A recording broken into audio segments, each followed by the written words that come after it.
Hi అండి, ఈరోజు ఇంట్లోనే ఈజీగా వెజిటేబుల్ బిర్యానీ ఎలా చేసుకోవాలో చూసేద్దాం. ముందుగా అయితే రైస్ అయితే తీసుకోవాలండి. నేనైతే రైస్ తీసుకుంటున్నాను.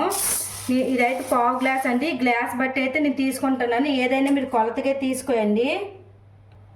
నేనైతే 1.5 గ్లాస్ అయితే తీసుకుంటున్నానండి. ఇప్పుడు 1 గ్లాస్కి అయితే 2 గ్లాస్ వాటర్ అయితే వేసుకుంటారు. తర్వాత చూపిస్తాను. ఇప్పుడు ముందైతే వీటిని శుభ్రంగా కడుక్కోవాలి. వాటర్ వేసుకుని అయితే ఒక 2 టైమ్స్ అయితే బాగా కడిగేసుకోవాలండి. ఇప్పుడు 3 టైమ్స్ అయితే శుభ్రంగా క్లీన్ చేసుకున్నానండి. రైస్ కడిగేసుకున్నాను. ఇప్పుడు అయితే కొద్ది వాటర్ వేసి అయితే దీన్ని కొద్దిసేపు అయితే నానబెట్టుకుందాం. ఇప్పుడు వీటిని అయితే కొద్ది పక్కన పెట్టుకుందాం. ఇదిగో అండి, ఇప్పుడు ఆనియన్స్ మొత్తం అయితే కట్ చేసుకున్నానండి. క్యారెట్, స్వీట్ కార్న్, ఉల్లిపాయలు, అలాగే పచ్చిమిర్చి, కొత్తిమీర, అలాగే పచ్చి బఠానీలండి. ఇవి అయితే ముందుగా కట్ చేసి అయితే ఈ విధంగా పెట్టుకోవాలి. ఇప్పుడైతే వీటిని పక్కన పెట్టుకుందాం. ముందైతే గ్యాస్ స్టవ్ మీద అయితే ఒక్కొక్కరు పెట్టుకోవాలండి. అందులో కొద్దిగా ఆయిల్ అయితే వేసుకోవాలి.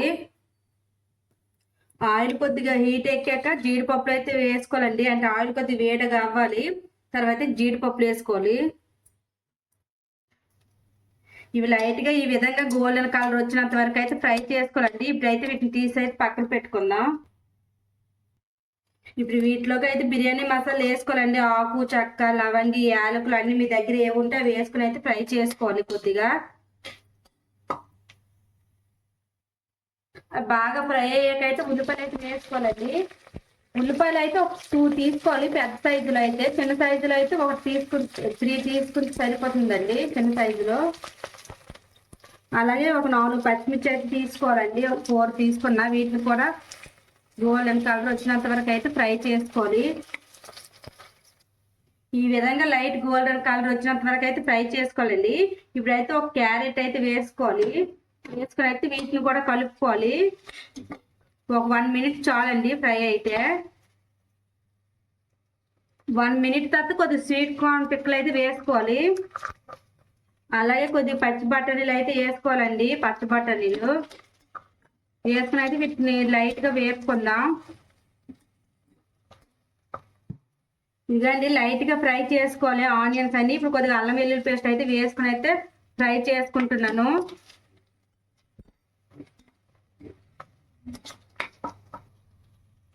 ఇప్పుడు అల్లం వెల్లుల్లి పేస్ట్ అయితే ఫ్రై అయిపోయిందండి. ఇప్పుడు 1 టేబుల్ స్పూన్ అయితే బిర్యానీ మసాలా వేసుకోవాలి. వేసుకుని అయితే కలుపుకోవాలి.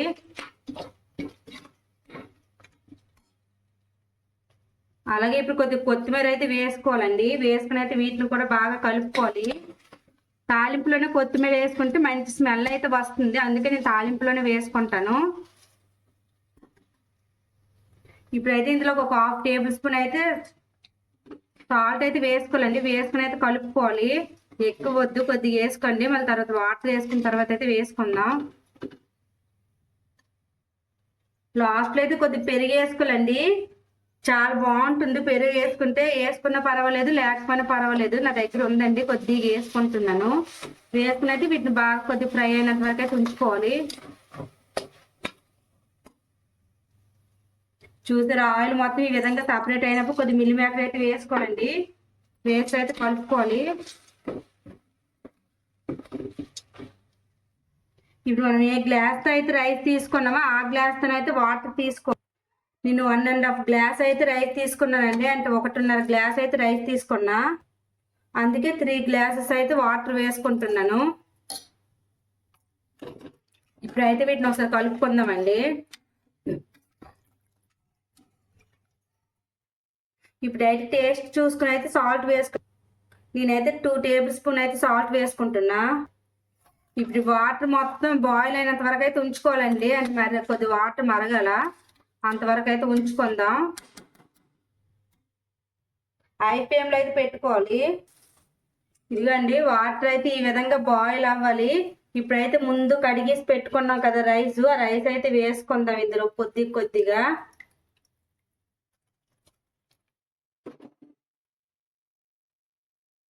రైస్ మొత్తం అయితే వేసేసానండి. ఒకసారి వీటిని అయితే కలుపుకుందాం. చూసారు కదా, ఈ విధంగా వేసి కలుపుకోవాలండి.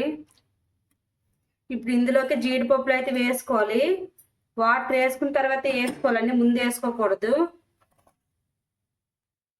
అలాగే 1 టేబుల్ స్పూన్ నెయ్యి అయితే వేసుకుంటున్నాను. నేనైతే గేదె నెయ్యి వేసుకుంటున్నానండి. మరొకసారి కలుపుకొని హై ఫ్లేమ్లో పెట్టుకుందాం. ఇప్పుడు ఈ విధంగా బాయిల్ అవుతున్నప్పుడు కుక్కర్ అయితే పెట్టుకుందామండి మూత. కుక్కర్ మూత పెట్టుకొని అయితే ఒక 2 విజిల్స్ వచ్చినంత వరకు అయితే ఉంచుకుందాం.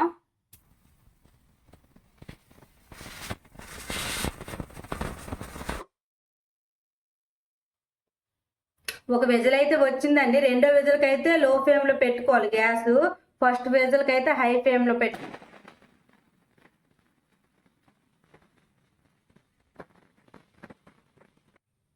రెండో విజిల్ కూడా వచ్చిందండి. ఇప్పుడు గ్యాస్ స్టవ్ అయితే ఆఫ్ చేసేద్దాం. ఇప్పుడు వీటిని అయితే ఒక 5 నిమిషాలు అయితే చల్లగా అయినంత వరకు అయితే ఉంచుకుందాం. ఇప్పుడు బిర్యానీ అయితే మూత తీసి చూద్దామండి ఎలాగొచ్చిందో. చూసారా, చాలా బాగా అయితే ఉందండి. ఈ బిర్యానీ ఇలాగ వేడి వేడుకున్నప్పుడు తింటే చాలా టేస్ట్గా ఉంటుందండి. చూసారా, ఈ విధంగా ఉంటే చాలా బాగుంటుంది అండి. ఈ విధంగా ఒక ప్లేట్లోకి అయితే వేసుకోవాలి. అలాగే దీనికి కాంబినేషన్గా పెరుగు చట్నీ కానీ లేదంటే మటన్ చికెన్ ఏదైనా బాగుంటుందండి. మీకు ఈ వీడియో నచ్చినట్టుగా అయితే లైక్ చేయండి, షేర్ చేయండి, సబ్స్క్రైబ్ చేసుకోండి. Bye bye.